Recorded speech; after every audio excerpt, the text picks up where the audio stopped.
जीवन एक सफर आहे आणि सफर हीच मंजिल आहे, असं एका ओळीमध्ये आपण ह्या जीवनाचं वर्णन करू शकतो. आपण जर कांद्यामध्ये जर भाजी शोधायला गेलो तर वेळेपणा होऊन जाईल, कारण कांद्याचा प्रत्येक पापुद्रा हीच त्याची भाजी आहे. तुम्हाला जे हवं आहे ते प्रत्येक पापुद्र्यात लपलेलं आहे. जीवन एक सफर आहे आणि या प्रवासामध्ये आमची जी मंजिल आहे, ज्या ठिकाणी आम्हाला जायचं आहे ते ठिकाणसुद्धा त्या प्रवासामध्येच लपले. म्हटलं तर तुम्ही उभे आहात तिथेच मंजिल आहे. तुम्हाला जिथे जायचं आहे तिथेच मंजिल आहे. आणि म्हटलं तर तुमची मंजिल अनंत लांब आहे. तुम्ही कुठेही चाला, लांबच चाललेले आहे तुम्ही. का? कारण तुमची मंजिल आतमध्ये आहे. तुमचं जे ठिकाण तुम्हाला शोधायचं आहे ते आतमध्ये आहे आणि तुम्ही प्रवास कुठे करताय? बाहेर. तुमचं ठिकाण तुमच्या प्रवासातच लपलेलं आहे असं सद्गुरू का म्हणता?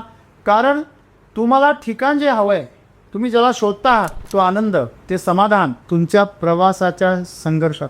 जीवनामध्ये आम्ही सगळेजण आनंदासाठी ज्या ठिकाणाची वाट बघतो ते ठिकाण इथंच आहे. तर तुम्ही ते ठरवून ठेवलंय कुठेतरी आहे, कारण तुम्हाला कोणीतरी सांगितलं महादेव फक्त केदारनाथलाच आहे, बद्रीनाथलाच आहे, फक्त ज्योतिर्लिंगामध्येच आहे. तुमच्यामध्ये क्षमता जर असेल ना तर तुम्ही महादेवाला पण इथं खेचून आणू शकता आणि ती आहे प्रत्येकामध्ये.